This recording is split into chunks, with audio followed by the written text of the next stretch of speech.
Hi, everyone. Thanks for joining us here today. I'm very pleased to have Armando Lopez-Bircann joining me to discuss their work. And I'm just going to give a really quick introduction and then welcome them on. So Armando Lopez-Bircann is a Latinx artist that engineers wearable sculptures, digital media, and performances. Their practice is framed by immigrant narratives, gender fluid expression, and digital native sensibilities. They design works in collaboration with dancers, circus performers, photographers, videographers, musicians, and other artists. Currently living in Washington, D.C., Lopez-Bircann is a former D.C. Commission of Arts and Humanities Fellow and an alumni of Concordia University and the Corcoran College of Art and Design. And I just realized I should introduce myself as well. My name is Betsy Johnson, and I'm an assistant curator at the Hirshhorn. And you are joining us for our Friday Art Break series. There is one more talk in this series scheduled for 2020. It'll take place on December 18th. Sandy Gutman will be in conversation with Molly Joyce. So now I want to welcome Armando to go ahead and turn on your video. Hi. Hi, everybody. How's it going, Betsy? Good. How are you? Doing well. I'm at home right now. I can see my that. studio, this room. A beautiful room behind you. I was saying earlier that crystal behind you looks like it could be virtual, like your costume. Jewelry, but you have this really nice space, but that's actually not virtual, right? Yeah, that's why I love this polyester material. I don't like to use it because plastic is evil, but it's I was hoping it'd be sunny because it also is very sparkly. You'll see it in some of my artwork. Yeah, it's fun. I really think, and we'll get into it today, but this sort of traversing back and forth between the virtual and the real in your practice is a really fun line you walk on both sides of. So it's nice to see you in a space where that's already happening for us. Yeah, well, I feel that it's been happening to me for a long time, and a lot of us, kind of grew up with the internet there. Yeah. So I think you want to start with a video reel, right? Yeah, I just wanted to show a couple excerpts from some of my video work. I mostly work in performance and video. And then there are some slides, some images that later on in the talk about them, but I'm going to stick to the video being in the front end of the talk. Sounds good. So I will... You want to share your screen, I think. Yeah. I'm just going to sit here and enjoy your jewelry, your virtual jewelry while you do that.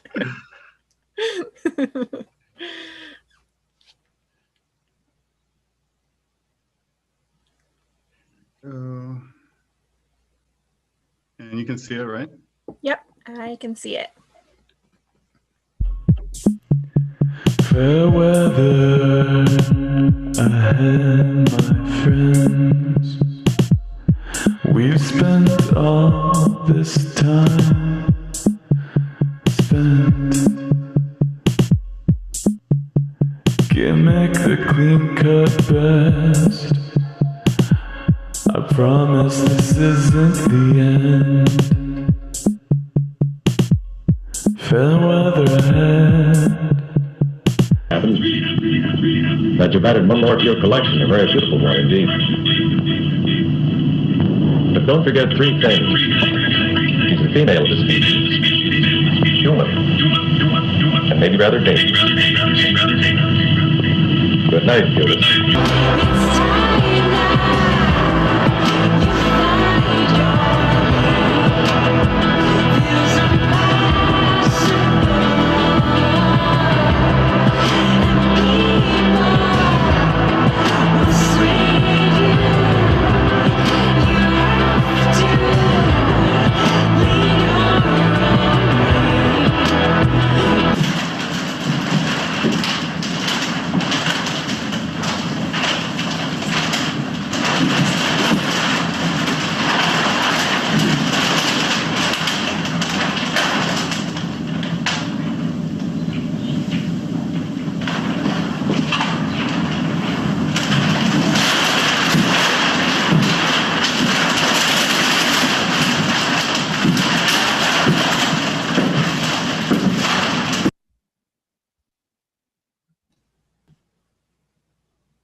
Okay, that was it.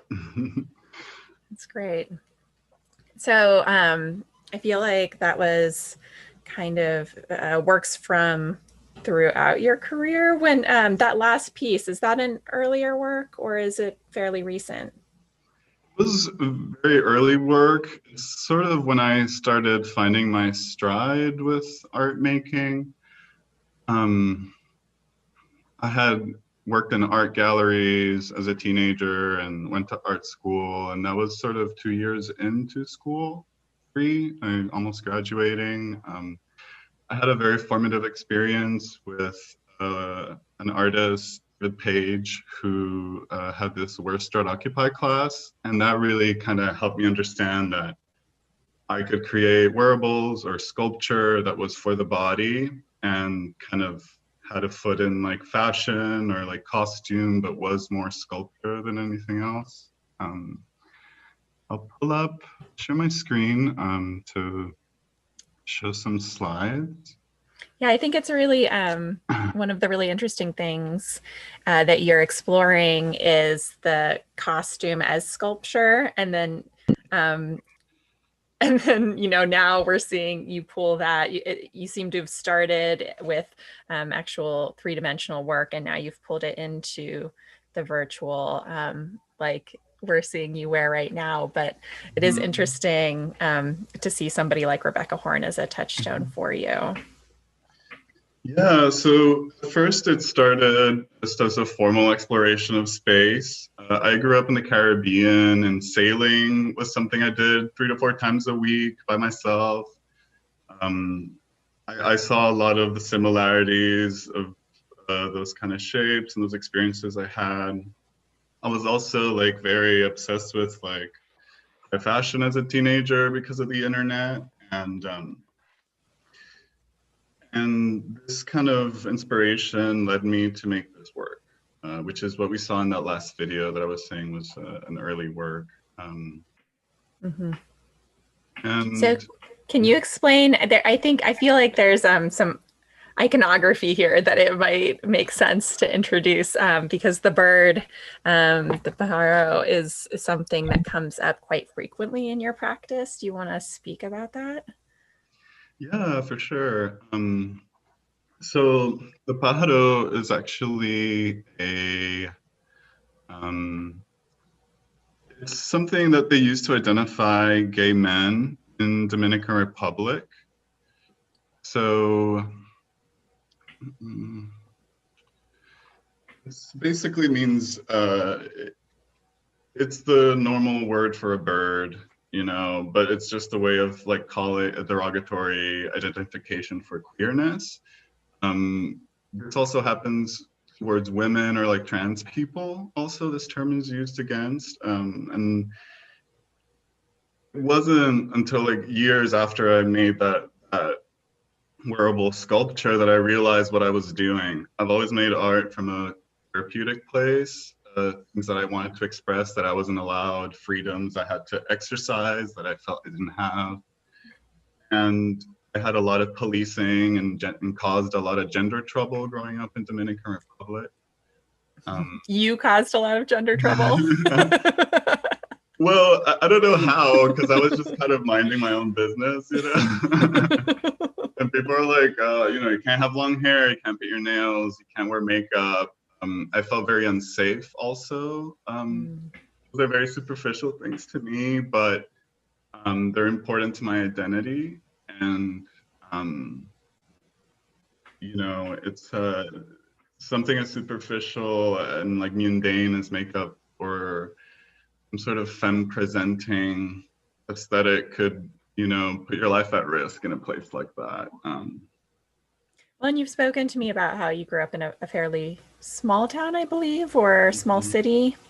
Yeah. And so the internet really played a strong role for you as you were growing up in helping you identify with communities of people who you felt a little bit more akin to, or who helped you explore some of the things that you wanted to see for yourself that you weren't necessarily finding in your hometown. Mm-hmm. Yeah, it was a lot about social media. Because I guess YouTube wasn't really in full force yet. MySpace in particular, and a lot of punk and electro clash people, a lot of club kids. I saw how people were living these like really extreme aesthetic lives. They were just going out to have a drink, you know, but they'd look like this to go out and have a drink. And I always felt like, oh, there's like people out there in the world like me. And even though maybe at the time I couldn't transcend my geopolitical narratives, for the space I was in and the gender trouble I was causing, I at least had like some solace in myself that I didn't feel alone. Also, certain gay media in the early 2000s, which is very problematic, like Will and Grace, all about like economically empowered white cis males. Even that, even though that there's a lot of like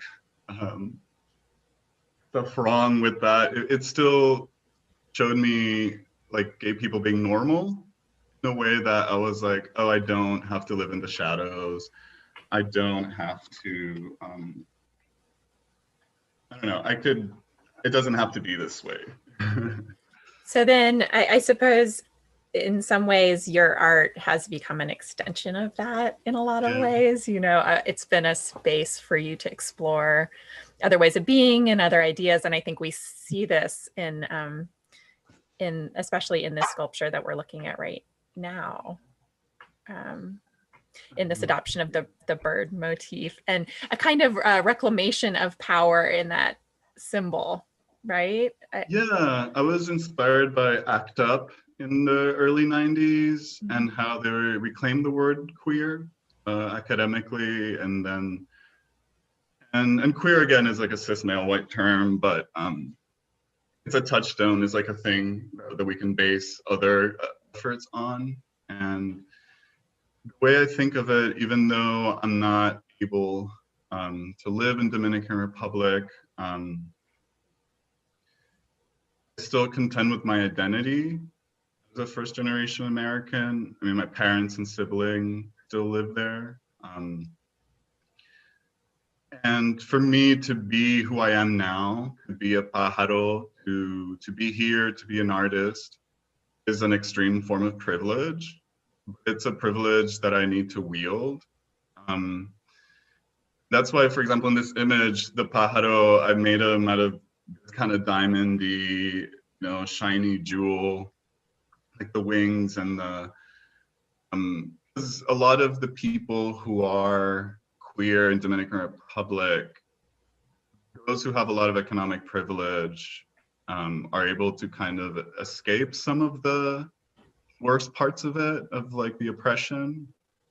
For me to be in an institution like this, being recognized as a queer, my culture has done a lot to erase us, to pretend like we don't exist and that we're part of a problem. So that's why, for me, it's important to, you know, scream that I'm a pájaro at the top of my lungs and show up and get paid to be one and be acknowledged as like a member of like a community or, you know, expression, or what it, you know, means to like consume media and like how we relate to it and all these kind of things. Yeah, I know we've spoken about kind of the capacity that the internet and social media actually lends people to take back terms or to kind of twist meanings. Like I think right now about, you know, the K-pop sort of taking back of certain hashtags by flooding information to those hashtags.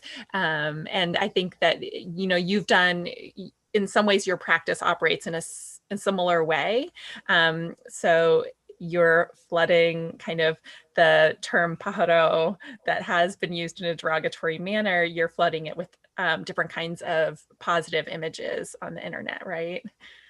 Right, and I did a research paper that really focused on what it means to do that and decolonize kind of identity.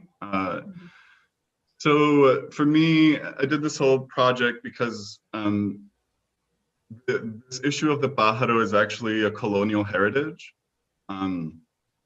It's so embedded in the culture that people don't realize there's a reason why it's there.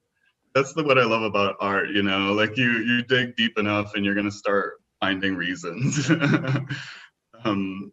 And it's basically, you know, queers are feminized, animalized, and eroticized, and naturalized in a culture that devalues women, animals, nature, and sexuality.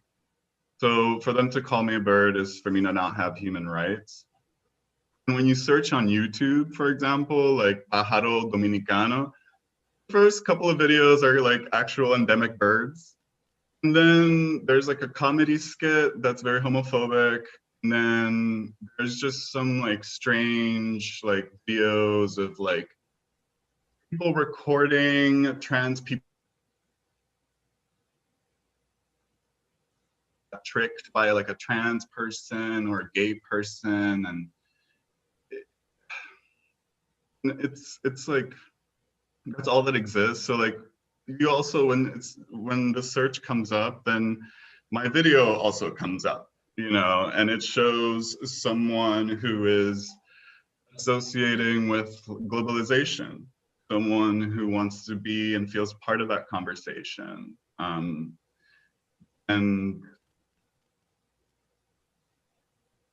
yeah, like sort of showing that queers in Dominican Republic have access to contemporary culture. Like we're not just a bunch of people in the jungle or something, you know, we're kind of, a lot of things are stuck hundreds of years in the past in terms of development. But, you know, we are still part of the zeitgeist. We are here, we consume what most people consume, you know, and well, and you're both taking up space, but then also kind of leaving crumbs for other people to find, or like, you know, making connections for others to explore and think about, right? There's a lot going on in this image that is currently on our screen that I think maybe we should unpack for people.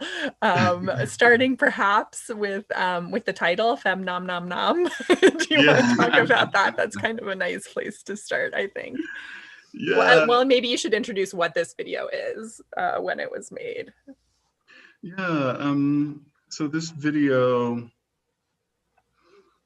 I made it like 3 or 4 years ago as part of a graduate research project at Concordia University in Montreal. And I was using the queer ecofeminist lens to unpack my like why I'm making these costumes, why I'm making these bird costumes, why performing masculinity in this flamboyant way is like important, and sort of the worth of design. And ultimately what queer ecofeminism, and that's Greta Gard's proposal, she says that the struggle of queers is one of femininity. And it's like all the things that I've kind of, I'm trans adjacent, you know, like I'm not transitioning, or I definitely, you know, have had kind of trans experiences. And I sort of see how sometimes the treatment I get is like the treatment a woman would get if I'm perceived as queer and kind of talked down to or treated a certain way. Of course, you guys have a lot more struggles, and it's, you know, it's different. Culturally, it's like sort of this colonial. So for me, to be part of femininity is more like, it's like this fun, goofy consumer identity. Like it's not, it's like what I choose to spend my money on and put on my body and like surround myself with. You know, it's not, to me, that's like the nom nom nom. It's just like a happy consumption of like a femness. And it doesn't need to be more than fem nom nom nom, which is a phenomenon, you know, and like phenomenons are kind of things that you know, that are real, but people can't really explain, but can't like say they don't exist. Well, and I like this, I mean, in a certain way that, you know, you reclaimed the pájaro. You're also in some ways reclaiming the consumption of femininity and spinning it in a positive, as a positive. You know, I think it's often, you know, femininity is something that is objectified or consumed, or is often posited as a negative, potentially harmful consequence of a male dominant culture. But I really appreciate the more positive, playful take that you give to this, that this sort of decoration, this sort of consuming of things associated with femininity is something that you can, it's like something you can select from and enjoy and use as you will, and then put aside. And I think that that's a really empowered stance for a lot of people to occupy. Well, I'm really interested in like ambivalence, not in like an apathetic way, but in a way where, like, you know, there's two sides to a coin. It's a double-edged sword. If you're not standing in the light, you're not casting any shadows. There's always going to be like an issue. You know, we operate between a lot of binaries, and I guess I just need to pick and choose my battles. And for me, it's not being empowered by consumerism is problematic due to access to consumerism. And like, for example, like even the internet, you know, I've heard a lot of people kind of talk about like, well, you're making this touchstone for pájaros, but only like the privileged ones who access the internet can. And it's like, yeah, but you know, one day the internet might be a human right, as like people in Canada and Scandinavia are trying to propose, you know, and what happens then, right? How do we take up that space, and are we part of it? Back to like the consumption of femininity.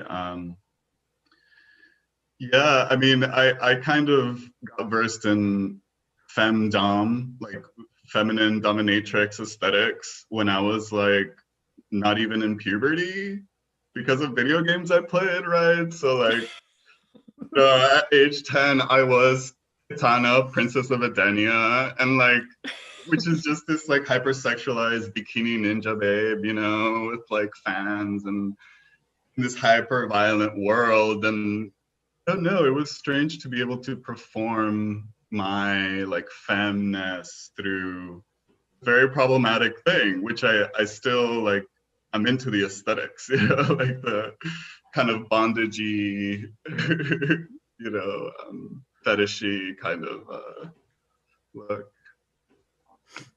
Well, in the mention of video games and that sort of reference here, I think when we look back at that video, the names of all of the different, so I mean, do all of these things resonate with you in similar ways? Is that why we have this list of Ghost in the Shell, The Wizard of Oz, Edward Scissorhands?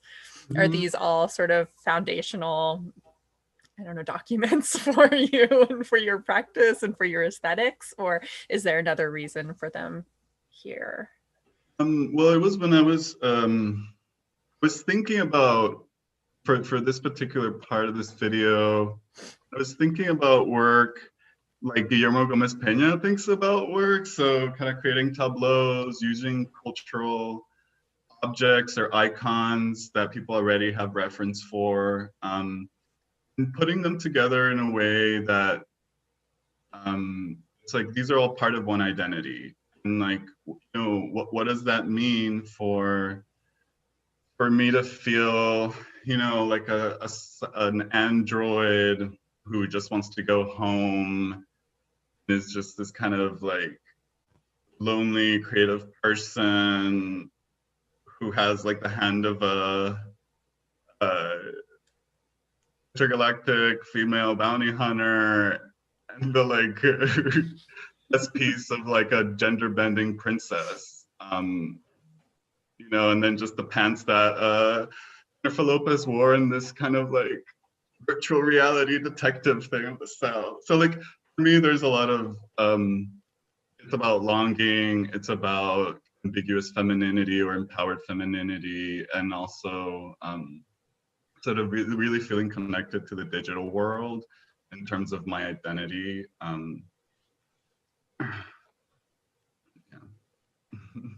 Yeah, and this sort of telling a story or letting pop culture carry some of the content for you is something that happens in other ways in your work through music, right? Or I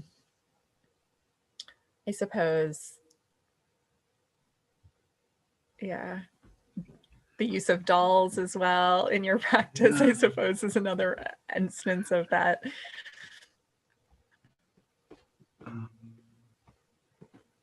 Yeah, and I use the dolls because I've been very inspired by people like Mariko Mori, who really grappled with that in the 90s of like, once you're in the public eye, what does it mean to have an identity?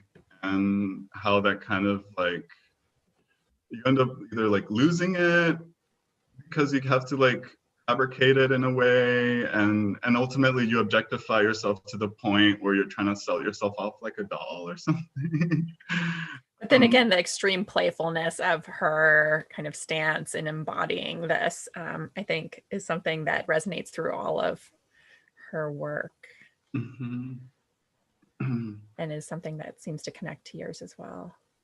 Yeah, and it's interesting. She went more the like architecture object route in her career, but very cosmic. She's become very cosmic. Well, and like you say cosmic, a lot of the times I end up with these black backgrounds in my work, and a lot of the work is like nowhere. Like I'm not in any place, because I always think of like the internet as that kind of void. Just a place that like, we're here, we're in the internet, and it doesn't look like anything until you put something in it, you know? Yeah, and you have spoken to me about the scale, like the sort of scale that the internet allows you as being something where you can build on a much vaster scale than you can perhaps in the real world. I know when you spoke to me about the dolls that you started using, you said, well, it's a lot easier, with these dolls kind of as a stand-in for my body. I can do more. Do you want to speak to that? Yeah, well, I was exploring that, especially during quarantine. I've explored it before because the doll to me was also like a way that I try to perform my identity and wasn't allowed to. I couldn't play with dolls as a kid, with Barbies or that kind of thing. But I've been interested in kind of like making my own, and what does like one that represents someone like me look like. Yeah, also thinking more, in this one in particular, I'm starting to kind of mix more of myself with the doll, and then you have the AR component, and then actual physical components. Can you pull that apart a little bit for people and explain what we are really seeing and how you made this? Because I think that's often rather fascinating.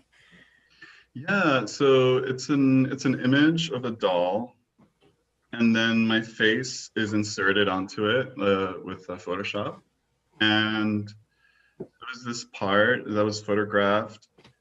And then because this doll has a body that is recognizable by the machine learning, by like the AR recognition, augmented reality, which is these filters. I don't know if I mentioned that.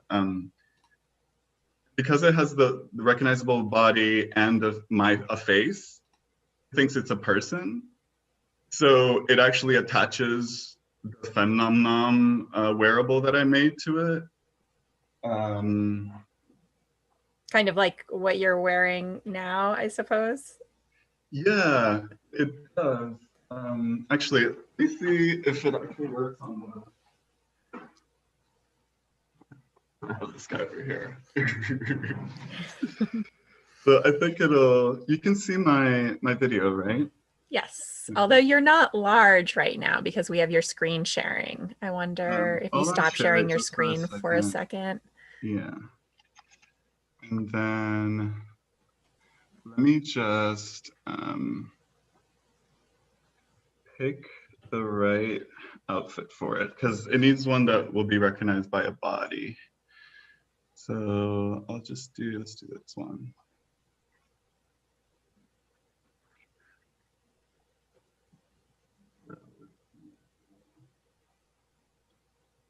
Oh, we had it for a second. Look at the background. Oh, there it goes. Oh. I didn't plan for this, but if it had more of like a solid background, it's doing it from time to time. You can see it's trying. Yeah, but I think that gives us an idea of what you're talking about. Yeah, and ultimately it's kind of mixing the realities is normal to me. Like it feels like when I see that doll with parts of myself and the doll itself, and then this very like artificial thing that I've made on top, it doesn't feel foreign. Like it feels normal and natural, and it feels like part of me. Like I see, yeah, I just, it sort of makes sense.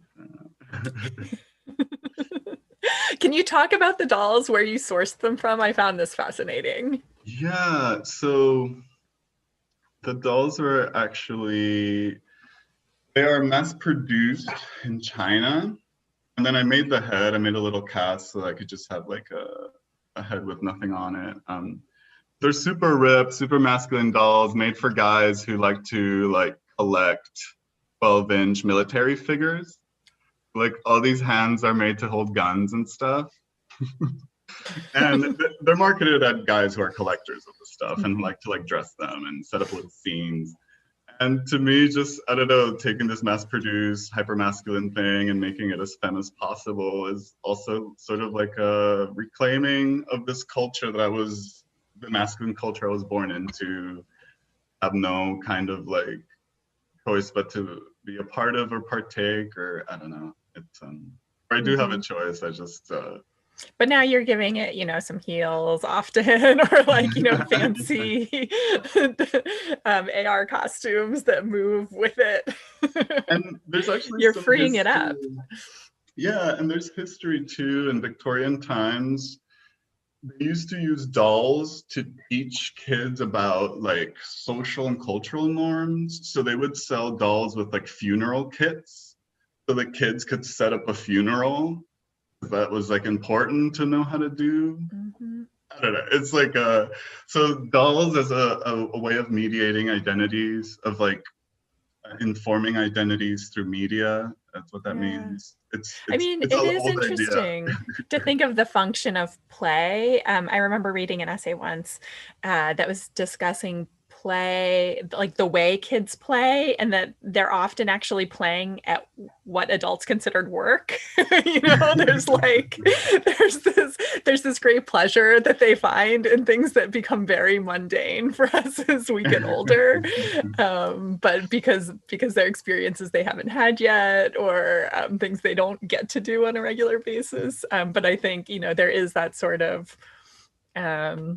I don't know, realm where you can explore the possibilities for the future through things like dolls.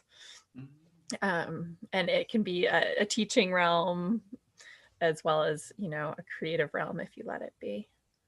Yeah, and that what you said about it, like a future, I'm also interested in speculative futures, and you know, in creating the doll, it's like, well, maybe one day this will just be like mass marketed, because like people like me will be acknowledged enough to be like, yeah, there's enough of them, like, to target. And that's some of the problematic stuff, right? It's like I want the kind of like I want to be acknowledged in a way which also like opens me up to like be part of like even more problematic things. So it's sort of like, you just want to cause more gender trouble. Well, I can't help it, apparently. That's kind of a thing.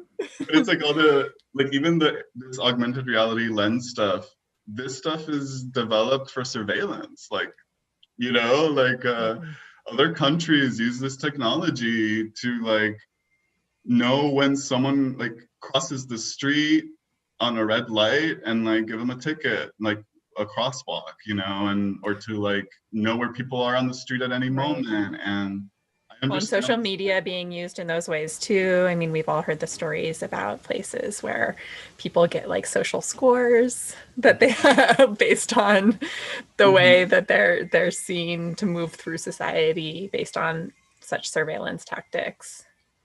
Social credit, yeah. Credit. And for me, you know, because I grew up in social media and kind of my friends knew I was gay. Everyone had a reference for being gay when I was 14 to a certain extent. So I was kind of out to my immediate circle of friends in high school, but somehow I ended up on some gossip blog. That was the town's like gossip blog, and it was very scary, but someone like took all these pictures from my social media of me and my best friend who was a straight cis man, and like just like blasted them on this thing of like full of people I didn't even know. So I didn't even know like who this person was, and like apparently they knew who I was and they were very interested, and they just outed me to like the city on this weird thing. And that made me recoil from social media, and I still kind of have feelings about that, you know, where like I know that can happen and the trolls are there and there always will be. But I don't know, I guess yeah. I guess there's some agency in putting it out there yourself, right? I need to live my life, I guess, ultimately, you know, because that did make me feel really unsafe, like everywhere I went. And I guess I don't expect that to end.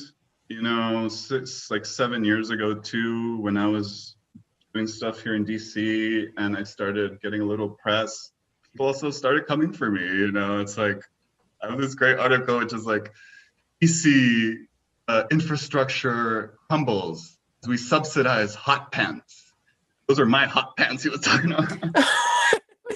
Was that because you got a grant? Is that what it was? Yeah. They just targeted a bunch of people from the commission that the commission gave money to. And he like mentioned my hot pants 3 times in this article. And of course it was like, the person didn't even sign their name. It was posted like, I think on the Washington Times online or something. But to me, again, another experience of like, oh my God, that person was in that room with me when I performed that because he just talked about it so much. And it's like, I always living with that risk of like a crazy conservative, like targeting me. Right. And whether I'm public or not, that seems to happen. Like, I don't know. I guess it happens more if I'm more of a public person, but that shouldn't stop me from like doing the work that I want to do, you know? Yeah, I mean, I think we're in a troubling time. I mean, we've always had trouble, but with the internet and kind of the massive distribution of information and the way it's being distributed and the way certain people are gleaning onto certain kinds of information and taking it in very radical directions. It's causing some issues. I know, you know, everybody knows about Pizzagate and the whole issue that kind of came out then, and that it feels like that's escalated. Yeah, and to be honest, like I would have been in the middle of that because I was just performing with Transformer, and that was just part of the, you know, the community. It's just he was part of the community in a way that's just is, you know. And I don't know, yeah, all of that, like that would have been a place I would have been performing at Comet just because it was a stage, and I just try to get, you know, the stage of that. I don't know. So I've also reflected on that because I was close to that before it happened. I had just moved to Canada that summer before, but I was like, oh, wow. Yeah. Is there anything else? I feel like, I guess I'll speak to our audience, all these nice people who are here with us today. If you would like to submit some questions, you can do that through the Q&A. and we will start looking at those soon. Before we get there, Armando, is there anything else that you had kind of prepared to show us that you want to show now? Yeah, I guess I do want to show just a slide from a collaboration. I just showed this at the beginning of the talk, and I'd like to show it to give credit to the people I worked on with that.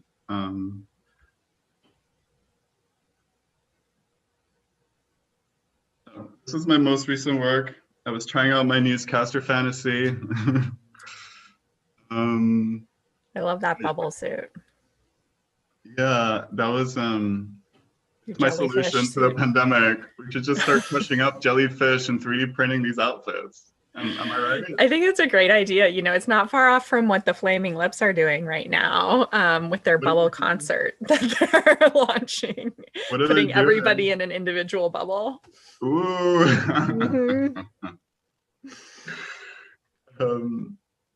This is a collaboration. So for the past couple of years, I was living in Montreal, and there's a lot of big dance community and circus community there. So I've been working more with dancers and photographers and circus people. This was with Kira Jean Green and film director Jono, music by Sheena Ko, and the performers from La Tresse.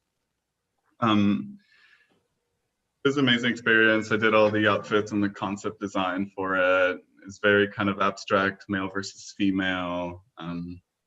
So, and this is what we were watching at the beginning. Are these, so these are actual physical costumes? Yes. Correct? Yes. But you have done virtual ones as well. Yeah. I have this is a virtual version of that design. It's done so it looks kind of like glass, and it opens up, it unfurls. I have been, and I'm always trying to find ways of mixing the two more. Like, well, it's so interesting to me that you can do it with dancers where, you know, kind of like what you were showing us earlier with the doll, but with the AR, kind of doing the body mapping and responding to the movement. It's such an interesting use of that technology. Yeah, and you know what? I've been meaning to get back to this kind of work because it actually makes the work with dancers a lot like more fulfilling and like easier. Because one problem I had is that they need so much articulation. Like they need to do so many things, you know, that it's like you can't put anything on them. Like just like on their head basically, and maybe their elbows and knee, like not the knees, yeah. So like in the AR, recently even, I use social media AR for my work just because it's a little faster. So using Snapchat or Instagram. They have recently updated their models so that they can track people while they're dancing. So like the augmented reality overlords are definitely thinking about this. And that's exciting to me because I can construct something very, something that would get in the way physically. Like, I don't know, flowing fabrics or, you know, these dangly earrings that would like hit them in the chest when they do. So like, it's exciting because for entertainment industry applications or just performance in general, there's a lot there to be done, especially because like we just see everything online most of the time anyway, or on a screen. Even if you're in a venue, a big concert in an arena, you're mostly looking at that screen, and then sometimes like, you know, the stage. And then this other work was with a photographer, Damien Cicados. He's from Southern California, and he's also based in Montreal, and collaborated with him and same choreographer from before, Kira Jean Green, on this performance. This was with a dance school. We did their like end of year performance, and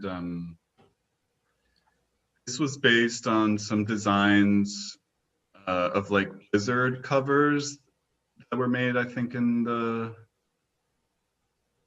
I think it was the 60s or 50s. But basically the idea is that keeps the snow out of your face. They used to be made out of glass. It was like some fancy design thing. So I added hand cones, and there's this whole performance that was kind of a reaction to the election of Trump and the struggle. It doesn't seem so far off from your coronavirus costume either from the idea. It seems like maybe the traces of it were here.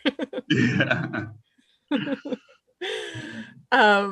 We do actually have a question in the chat that kind of links to this from Petar. It says, how do you come up with an idea and how do you construct your pieces around the original idea? So, I mean, I think we've seen many different iterations of this, but maybe you can speak about research in your practice or collaboration. I think both seem to be very influential and I don't know, exciting for you.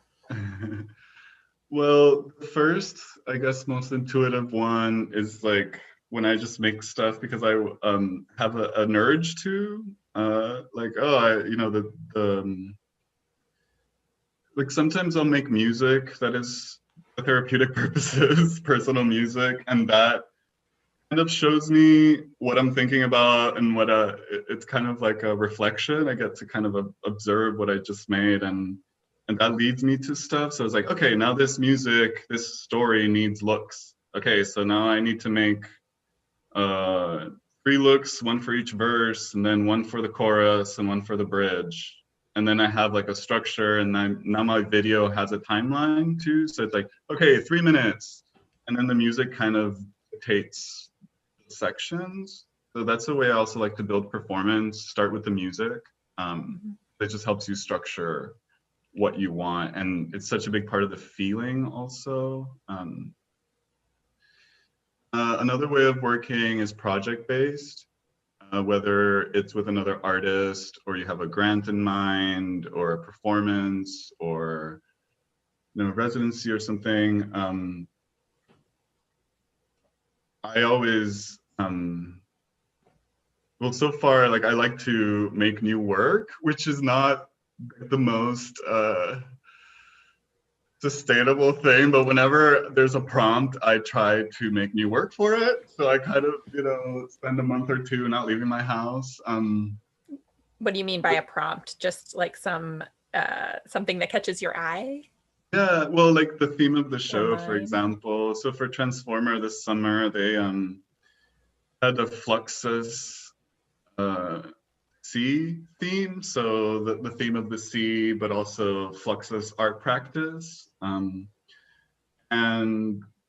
so that just kind of sparked my imagination. I had thought a lot about this jellyfish stuff and the 3D printing of outfits, and that's something I've explored. So it was more like there's this old idea that I was like, oh, now I have a chance to do this. And then I just like, okay, like here's the opportunity. It'll fit into this. So there's a lot of like just going back to the sketchbook or to like things I used to watch a lot of stuff about, like have a lot of information about. And I guess another way is this is something I developed more after doing like a graduate research, where I had to spend a lot of time digging for historical sources and kind of references. So like for these, I set out to make, I was like, I'm gonna make something about Medusa, and Medusa being someone who was wronged by the culture. So she's actually, I guess here's a trigger warning about sexual abuse, but she's someone who was raped by a man in power, and the man wasn't punished because the judge was his daughter. Mythology, right? But like Medusa still pops up every day as like a villain, when like in video games, or like this is an aesthetic of the snake woman. Like I made a point of like, what does that mean to me? Like I want to address this, like help kind of decolonialize that. And so that, like, just starting with your own prompt of like, I want to I want to explore that, you know, and just unpacking that.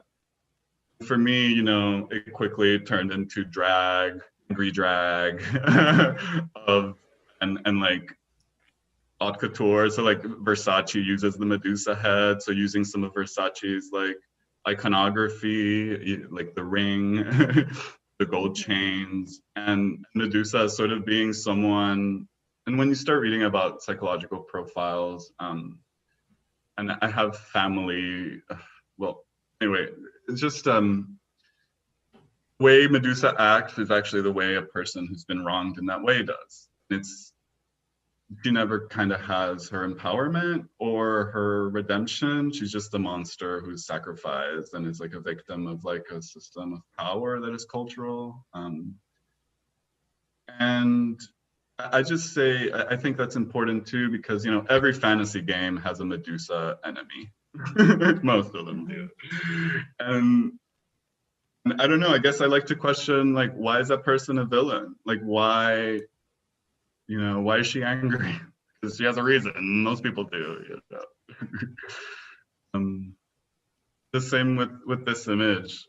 I wanted to decolonialize an archetypical, so a standard female femininity, and this represents La Ciguapa, which is this mystical kind of female creature that it's like a campfire story meant to scare people, and they're basically sirens. They kind of lure men into the woods. Their feet are on backwards, so people don't know where they're going. Like they can't trace them, and they have like long hair down to their.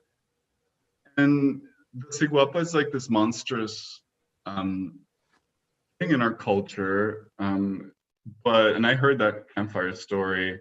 But actually, when you start looking at academia and the work that's been done around it, it's like, no, she was actually an indigenous female figure. La Ciguapa has like indigenous cultures, and she's just a femme, and it's being appropriated into like indigenous interests that seduct her as the femme fatale. And that's just like another example of ways that, so to wrap it all up, project-based, or like start with a prompt, you know, that you can. Oh, I was on mute. Sorry. I did have something to say about that. This actually is a topic, the one that you were just speaking about, that wraps into a question that's in the feed from Laura. Laura says, Armando, can you talk a bit about the influence of indigenous aesthetics in your work? Mm-hmm. So I have not actively used indigenous aesthetics in my work, except for this one. And even then, I don't know that I can call it indigenous, because I'm not referencing like a historical artifact or something that the indigenous community now is using or a part of.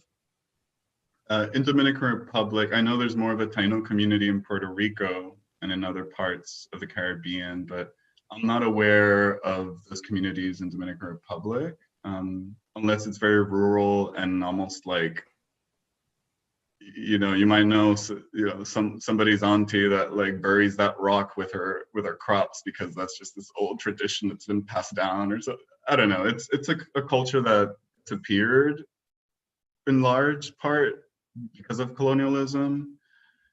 So I haven't explored that as much, because I guess I want to do it in a way that is more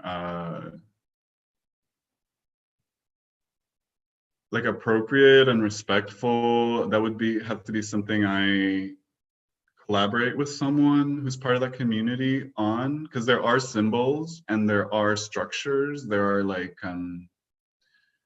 specific objects and that kind of thing that have a lot of meaning, but I am not so versed in that. I use these aesthetics because there were two things about La Ciguapa which I identified with and the reasons I wanted to use her. One of them was the like wildness, her wildness being attached to like length of her hair. So hair down to the floor and like naked. Then there's something also about her feet being backwards, like her legs being backwards, that reminded me of a bird. So like so there was like a lot of overlap there of like her body looks like a bird and her wild hair is like the her ultimate femininity is like that hair and her naked body. And so yeah, I felt like Siguapa, I guess, you know, sometimes like I have this other kind of original narrative, but I get vilified and out of context. That's why I use this particular indigenous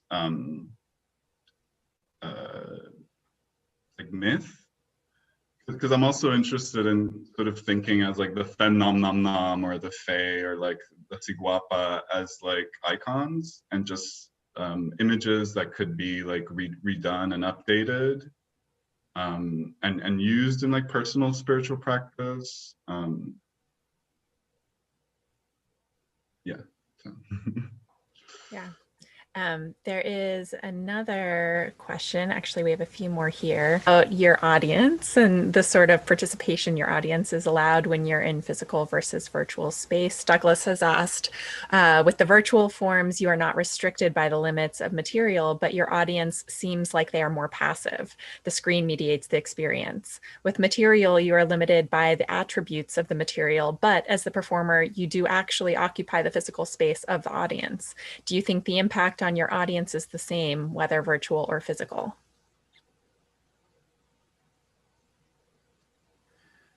Is that something you think about? Yeah, no, yeah. So I was just sort of thinking back. It's definitely not the same. I feel like I have a lot more control and can get away with a lot more online. You know, because everyone's online now, it kind of allowed me to refocus on that a bit, because I did have a hard time getting people to like meet me online or watch videos or like in terms of my art. So I was sort of, for a while I was moving away from digital stuff because the costumes seem to be, or the wearable sculpture, costume accessories, like people like wanted that more in a way. But for sure, like I do miss things about live performance. Before the pandemic happened, I was working, I work at an arts nonprofit part-time, and the DC Arts Center, and there's a small 42-person theater there, and I was just spending a lot of time there trying to build a cabaret kind of show using technology and all that stuff. And I do miss the interaction of like when the audience laughs, or when I can tell they're kind of like nervous, or I can be like less polished live in a way. So like the performance, it's harder to pick apart when you're doing it live than when it's recorded. So there's kind of like, ups and downs to this, positives and negatives. But I'm always trying to mix the two. So like, even if I am online, I'm bringing sort of real world into it. And if I'm offline, I'm bringing the online world like into it somehow. And we have one more question from Caroline Webb, who's asking, how do language and translation or radical speculative systems of communication inform your practice? And this is something that I think, it was interesting when we were watching the video reel at the front of this talk. We saw that you often use captions, and you often do that in different languages. Or, I mean, your choice of language seems important in the way you're captioning things. Do you want to speak to that?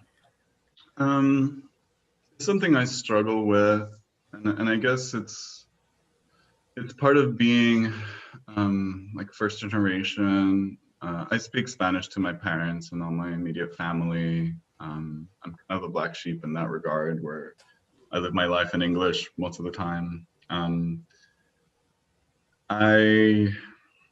It's something that I'm trying to put more Spanish and care less about whether people get it or not. That's been the one thing where sometimes I want to make work that is so specific that it's going to communicate to a very specific group of people in the Dominican Republic just because of the language. But I, like you said, with the subtitles, I've found some ways around it. So making the songs in English or the audio in English and putting the very kind of colloquial, localized slang like version of it in the subtitle, you know.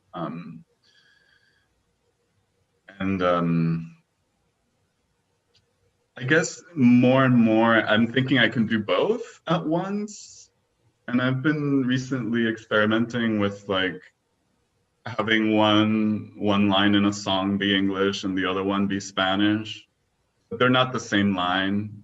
They're just adding on. So like someone who only speaks English would get half of the song, but they're still getting it. And I guess I after like consuming a lot of K-pop the last 10 years, like I don't do it anymore, but there was like a period of like 8 years where they took over like YouTube. They're just the most popular. And like, it was so funny to me that I would just be into this fantasy. They were kind of like, there was this one group that was almost like the Spice Girls, and I was just into all the like, you know, each one had 4 different hairstyles, all the glam and everything.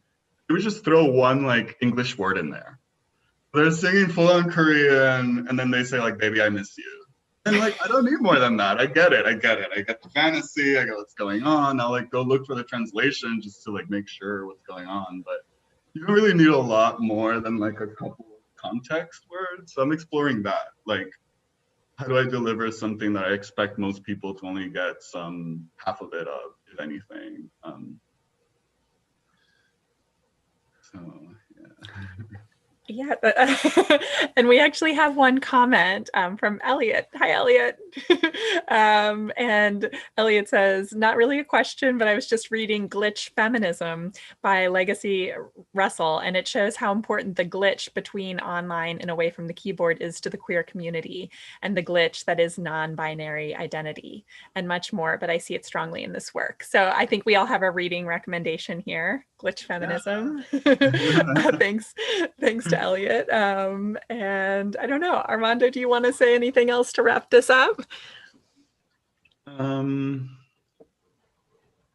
guess just thank you very much. This has been, it's the first time that I've been able to do this, and feeling, yeah, just very grateful, still making work, you know.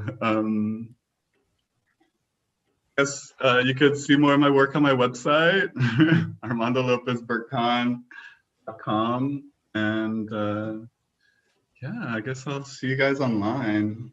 Yeah, well, thanks so much. We're really grateful that you wanted to join us too. This was really a wonderful introduction for many, I think, to your work. And we're looking forward to seeing more. Look at all those costumes. Oh, yeah, you make me jealous, you know. I could use some of those in my Zoom meetings. You can actually. I'll send you my Snapchat profile. Anyone can wear these actually. It's these are all public. This is how I'm going to occupy all work meetings from now on. When they make me turn on my camera. Yeah, that's a great idea actually. I'll put it on my website. Anyone can find these and use them in a Zoom meeting. Oh, well, thank you so much, Armando. And thanks to everyone who joined us today. We're really glad that you're here watching these programs and supporting the Hirshhorn. And I just want to extend some behind the scene thanks to Amy Bauer, Rebecca Reagan, Ashley Meadows, and everybody else at the Hirshhorn who helps make these programs possible. Again, there is one more of these programs coming up on December 18th. Sandy Gutman and conversation with Molly Joyce. So please join us at noon on December 18th. Bye, everyone. Bye, Armando.